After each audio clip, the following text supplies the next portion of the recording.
सवाल यह है कि लोग दो जगह एक साथ कैसे हो सकते हैं? केजरीवाल जी नोटिफिकेशन भी निकाल सकते हैं और आंदोलन में भी हो सकते हैं। दुष्यंत चौटाला सरकार में भी हैं और किसान आंदोलन में भी हैं।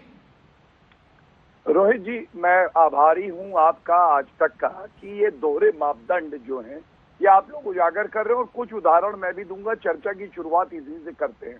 आज श्री रविशंकर प्रसाद जी ने एक प्रेस वार्ता करी और मैं भी वहां पे था, तो एक एक करके देखते हैं कि क्या सत्य है और किस तरह से किसानों का कंधा ये इस्तेमाल कर रहे हैं अपना हित साधने के लिए। सबसे पहले कांग्रेस की बात करते हैं। कांग्रेस का मैनिफेस्टो है, सीरियल नंबर 11 पृष्ठ 17, अंग्रेजी में कहते हैं एपीएमसी हटा देंगे, रिपील करेंगे, हिंदी में कहते हैं संशोधन करेंगे।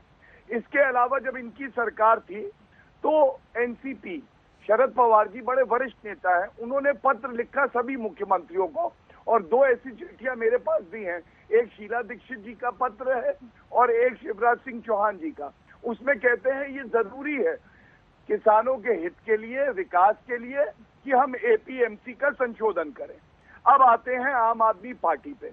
आम आदमी पार्टी तो वो पार्टी है जिसके मुख्यमंत्री अभी कह रहे थे कि हम सेवादार हैं। भैया, कोरोना कोविड आपसे संभलता नहीं है और जब हालत हो जाती है खराब तो आप केंद्र सरकार के पास आते हैं और हमें अपनी जिम्मेदारी लगती है तो हम निर्वहन करते हैं उसका। आप नोटिफिकेशन जारी करते हैं 23 नवंबर को और कहते हैं कि हाँ मंडियां खुल जानी चाहिए। और चौथा, समाजवादी पार्टी, उनके प्रवक्ता तो यहाँ नहीं आए लेकिन मैं केवल इतना बता दूं, जो समाजवादी पार्टी के मुखिया हैं मुलायम सिंह यादव जी, वो खुद एग्रीकल्चर स्टैंडिंग कमेटी जो पार्लियामेंट्री कमेटी है उसके सदस्य हैं और किसी मीटिंग में उन्होंने ऐसा कोई सुझाव नहीं दिया, बल्कि मीटिंग में भी नहीं आए थे। दूसरी बात, दादरी प्रोजेक्ट 2006 किसानों की थोड़ा छोटा गौरव जी, थोड़ा आगे के लिए बचा लीजिए। आतिशी से जवाब ले लें जरा कि केजरीवाल जी बहुत कुछ है कहने, नोटिफिकेशन भी जारी कर देते हैं और वहां जाके ये भी कहते हैं कि नहीं मैं मुख्यमंत्री नहीं हूं, मैं तो सेवा करने के लिए आया हूं। सेवा करनी थी तो मैडम उसी दिन नोटिफिकेशन रोक लेते, जैसे वो कह रहे थे कि हमने जेलें नहीं बनाने दिया इनको, स्टेडियम को। देखिए रोहित जी, आप तो संविधान मुझसे बेहतर ही जानते हैं, आप इतने वरिष्ठ पत्रकार हैं, आपको ये पता है कि किसी भी सेंट्रल लॉ को लागू करने के लिए किसी भी राज्य की नोटिफिकेशन की आवश्यकता नहीं है। जिस दिन वो सेंट्रल गजट में आ जाता है, एक बारी पार्लियामेंट में पास होने के बाद, वो पूरे देश में कानून बन जाता है।